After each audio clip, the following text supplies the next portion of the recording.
Hi everyone. Now I'm going to explain the high quality display settings for the new version of Eevee in Blender 4.3. First, let's take a look at this demo file that we downloaded from the official website. I've already restored some of Blender's default settings in it.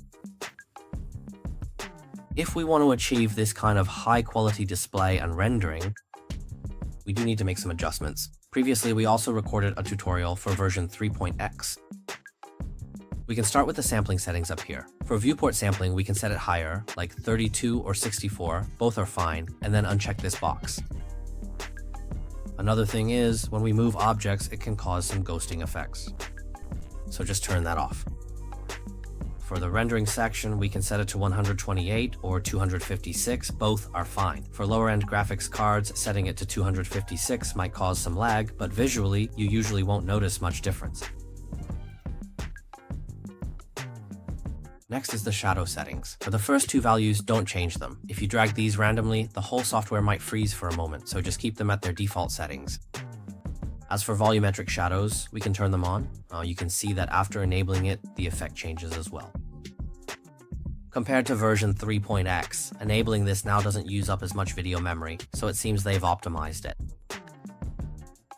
Then, in the advanced settings, keep the defaults and also keep the pre-processing at default.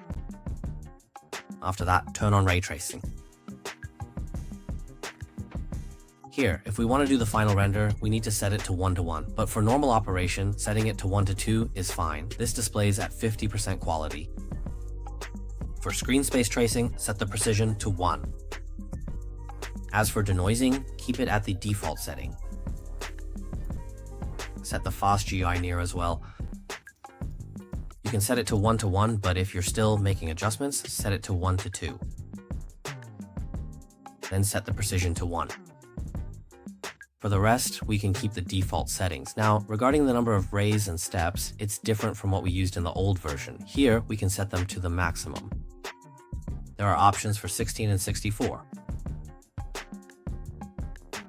As you can clearly see, the dragging action is very smooth right now, indeed. If you change it to 1:1, there will be a bit of lag, but it's not too noticeable. There's just a slight delay, right? So we just need to change it when doing the final render. You can see the difference.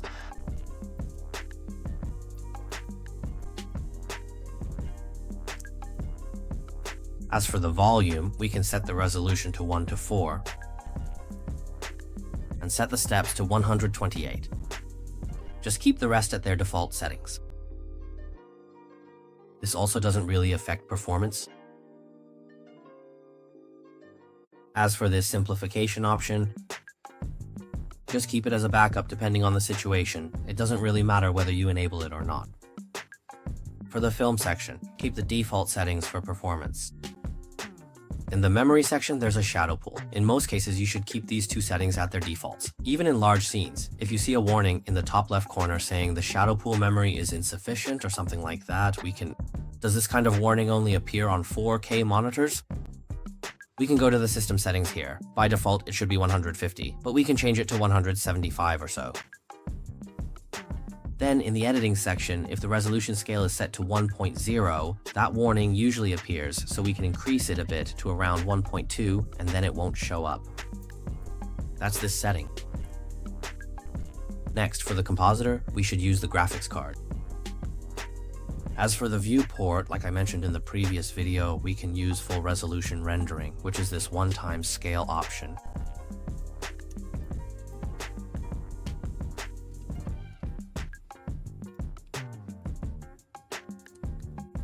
For color management, I just stick with the default settings here. Then there's one more thing that might also trigger a warning here, right? It's this one. For volumetrics, in the new version of Eevee, it's actually a bit different. It no longer uses the volumetric scattering in the world environment settings. So if this happens, we can just convert it, since after all, this is an old version file. After clicking convert, this node is automatically disconnected, but the effect remains the same, and then something appears on this side. This mesh object is actually a cube, but right now we can't see it because it's too large. So we can lower its size a bit. Oh, let's change this to boundary range here. Now you can see it, but it's boxed in, just like the infinite settings in cycles.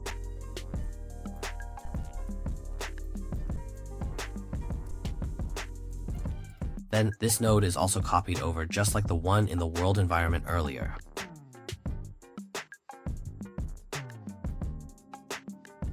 And then the last one is glow. For glow, it's in the compositor. Next, you will want to activate utilize nodes in this section here.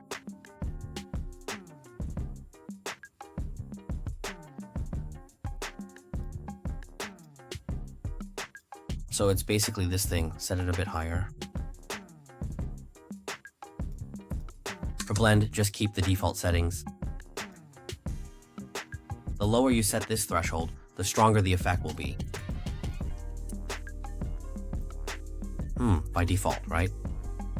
So setting it up like this makes it similar to the effect in the old version of Eevee.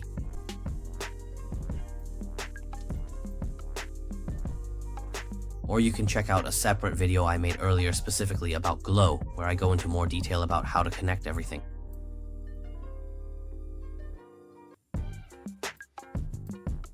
But generally speaking, this setup is enough. Basically, you need to make these settings in your file before the final render to achieve the best visual effect.